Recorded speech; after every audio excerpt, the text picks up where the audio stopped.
E aí ontem essa informação de que o governo dos Estados Unidos quer investigar não só o Pix, mas questão da pirataria lá na 25 de março, a corrupção no nosso país, quer dizer, investigar o que acontece aqui no Brasil, mas o foco em relação às transações que acontecem no nosso país. E aí o governo brasileiro já respondeu e está respondendo, o Pix é nosso, my friends, tá aí ó, nas redes sociais.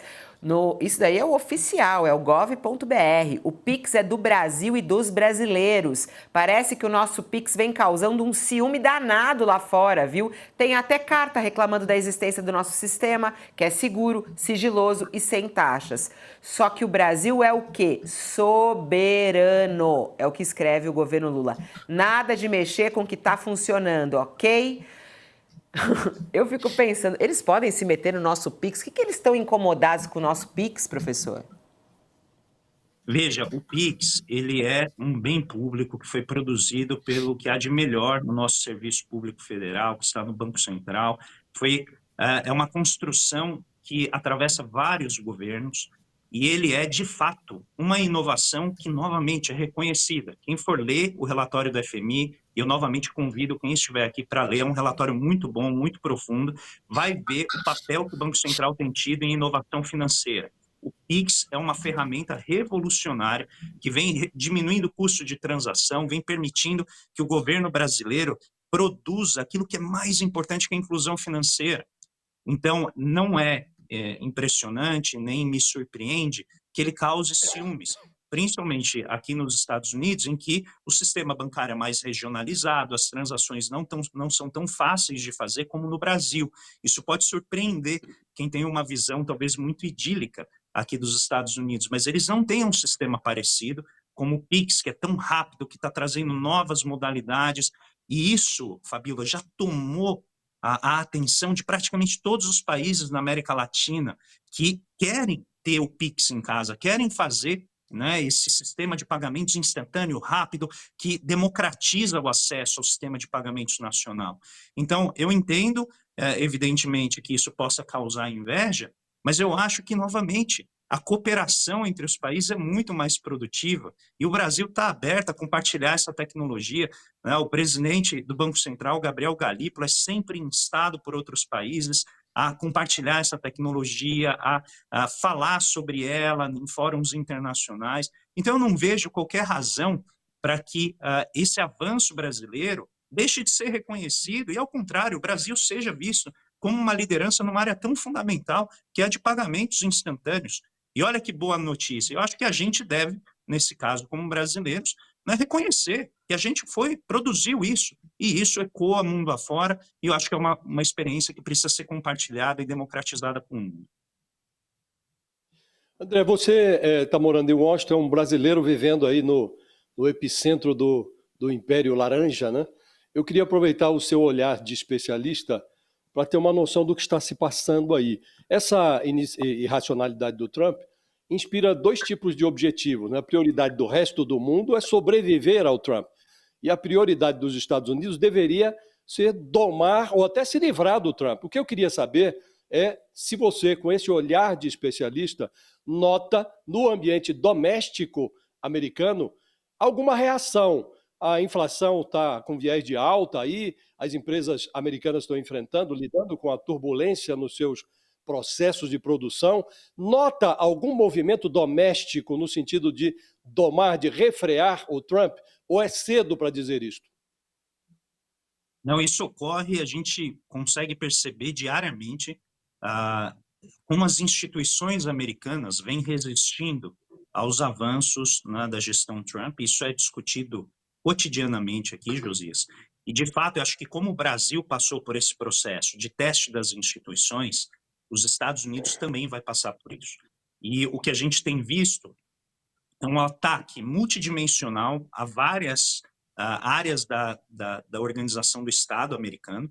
E, novamente, não sou eu quem está analisando, tem livros que falam isso, exatamente do lado de quem está no governo hoje, né? O projeto 2025, a ideia de se reduzir, acabar com o Estado administrativo americano, isso é tudo discurso direto que vem do movimento MAGA, né? O Make America Great Again, que deu um grande apoio para o Donald Trump, que agora enfrenta alguma tensão com o governo né, devido à questão ali dos arquivos do Epstein, né, que tem tomado muita atenção nessa dimensão cultural da luta política aqui.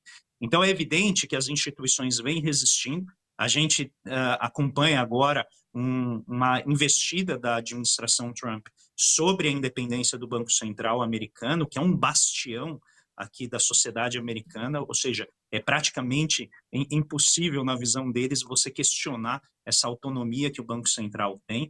E existe uma investida nesse sentido, que todo dia toma aqui as atenções dos jornais, mas é evidente que tanto toda a parte do sistema judiciário, o próprio Congresso, em algumas partes, tenta resistir.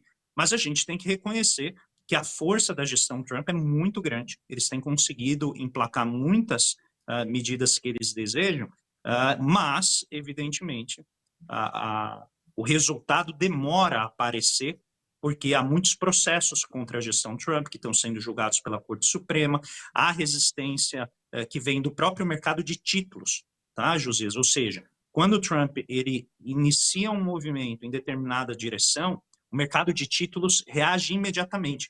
Por que é importante a reação do mercado de títulos? Porque a taxa de juros que é cobrada nos títulos americanos pode onerar tremendamente a dívida pública dos Estados Unidos. E se isso acontecer, a gestão Trump não consegue entregar o ajuste fiscal que eles desejam, que é um corte de 2 trilhões de dólares, enquanto reduz o imposto incidente sobre o capital, sobre, né, os mais ricos aqui nos Estados Unidos, na expectativa de que os mais ricos, com dinheiro na mão, que eles deixaram de pagar para o fisco, que eles vão investir na economia, que vão conseguir gerar empregos e renda, né? Essa é a visão da gestão Trump. Mas é evidente que o Estado americano tem instituições sólidas, elas não são sólidas uniformemente, e estão reagindo e tentando resistir, evidentemente, a essas investidas contra a institucionalidade americana. Professor, eu sei que seu tempo está esgotado, mas a gente nem falou sobre a questão do IOF. Até como economista, ontem o Supremo Tribunal Federal autorizou o governo a aumentar o IOF, deu a vitória ao governo e a derrota ao Congresso. Realmente esse aumento do IOF é necessário para fechar as contas do governo? Veja, essa é uma discussão que vem ocorrendo já há vários meses e ela é resultado, Fabiola, exatamente dessa disputa em torno do orçamento que eu falei que o fundo reconheceu os esforços do governo em tentar equacionar, mas pediu que as autoridades brasileiras consigam chegar num acordo. Então, novamente, não se trata exclusivamente de uma medida localizada, mas de todo um esforço coletivo para garantir a sustentabilidade do arcabouço fiscal.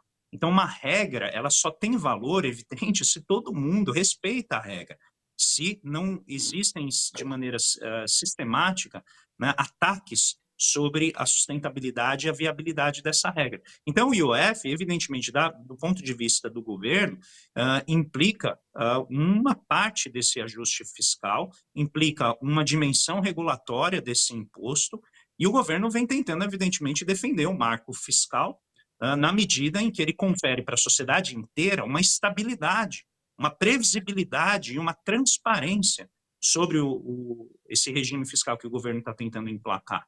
E aí, nesse sentido, a visão do fundo é exatamente que, se o problema for fiscal, que a gente ataque questões estruturantes, e a primeira delas que o fundo ressalta, por isso eu convido as pessoas a lerem esse relatório, que é diminuir os gastos tributários, que são as isenções, que alcançam mais de 800 bilhões de reais, que são regressivas, ineficientes e acabam não gerando o resultado pretendido quando a gente vai analisar, né, aquilo a que elas se propuseram.